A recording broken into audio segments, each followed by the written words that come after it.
Bonjour, j'ai le bonheur d'être dans une édition du Créacan où Claudine Dionne, qui est directrice du Centre d'apprentissage du Haut-Madawaska, anime ou facilite un thème autour des labos créatifs. Bonjour, Bonjour. Claudine! Bonjour, ça va bien? Ben oui, ça va bien. Oui. Claudine, j'aimerais ça que tu nous parles d'un projet qui t'a particulièrement animé au Centre d'apprentissage du Haut-Madawaska puis que t'as contribué à faire naître chez vous. Oui, on a ici, on parle du labo créatif, mais il y a quelque chose qui me touche beaucoup à l'école, c'est le programme en vol. Le programme en vol, c'est un temps d'arrêt où les élèves peuvent choisir le volet qui a été proposé par des enseignants. Okay. Ça a commencé en 2006 avec Sport hors études. Donc, c'est le même concept que sport hors études, mais c'est un volet quelconque sur soit un talent ou une créativité que l'élève puisse engager puis entretenir. Et ça, c'est disponible pour tous les élèves, peu importe leur niveau? Oui, ça a commencé en 2006 avec les 6 à 8e années.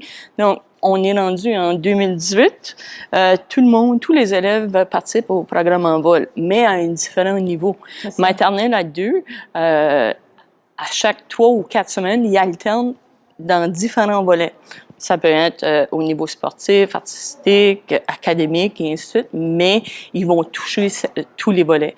Tandis que les 3 à 5, les autres, ils vont choisir des volets. Parmi 12 ou 14 volets, les élèves n'en choisissent 2, 3, puis ils vont entretenir ou approfondir ces volets-là. Ces volets-là. Puis qu'est-ce que ça veut dire concrètement dans leur semaine d'école? Ça veut dire qu'ils ont une période avec un temps fixe où ils se dédient à réaliser ce projet-là, à l'imaginer, puis ils sont accompagnés aussi par leurs enseignants? Ils sont accompagnés par leurs enseignants, mais au niveau de 6 à 8e année, c'est vraiment au niveau entrepreneurial. Okay. Ça veut dire que les élèves sont engagés. Si on regarde le programme en vol, c'est vraiment une évolution de la maternelle à la 8e année pour essayer de développer leur créativité et leur engagement face à leurs projets qui ont débuté. Qui ont débuté. Oui. Puis qu'est-ce qui t'a donné le goût de développer, de proposer cette approche-là, ce projet en vol? Premièrement, je me disais souvent que le banc d'école n'est pas fait pour tout le monde. Donc, on a besoin de quelque chose pour les motiver. Puis, avec le programme Sport hors études, à ce moment-là, en 2006, j'entraînais au volleyball. Et ça demandait beaucoup comme entraîneur, enseignante et tout. Puis je me disais, pourquoi pas l'intégrer dans les matières scolaires et au moins, on va avoir un temps d'arrêt pour ces élèves-là que leur ambition ou leur passion, c'est peut-être pas au niveau académique, mais si on peut les motiver ou à faire autre chose à l'école pour qu'il y ait une passion de venir à l'école. C'est ça. Un peu comme comment leur permettre de briller dans leur semaine académique, comme ils brillent dans leur passion, puis ce qu'ils ajoutent à leur vie, souvent en parascolaire, mais là, de le mettre dans une grille horaire. D'une grille horaire. Puis ça l'a pas affecté trop notre langue, parce que plusieurs personnes se demandent comment on le fait. Oui, on hésite à changer ce calendrier-là parce qu'on sait que le français est important, les sciences sont importantes, les maths, tout ça. Puis on hésite à éclater cette formule-là. Puis il faut oser faire autrement parce que les enfants ou les élèves n'apprennent pas de la même façon qu'on a appris.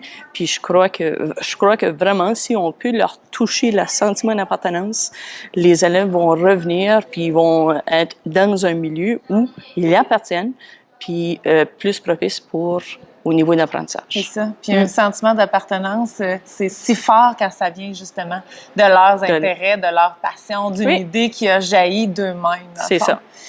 Puis quels sont le genre d'initiatives que ça a permis de voir naître au sein des élèves?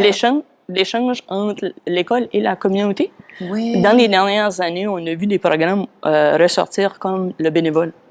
Donc, un groupe d'élèves va dans la communauté faire du bénévole à un foyer, une clinique ou peu importe où la demande allait. Wow. J'ai aussi un groupe d'élèves qui enseignait aux adultes au niveau de la technologie, l'iPad, l'ordinateur et ainsi de suite. Donc, c'est d'engager la communauté dans l'école et aussi l'école envers la communauté. Donc, c'est...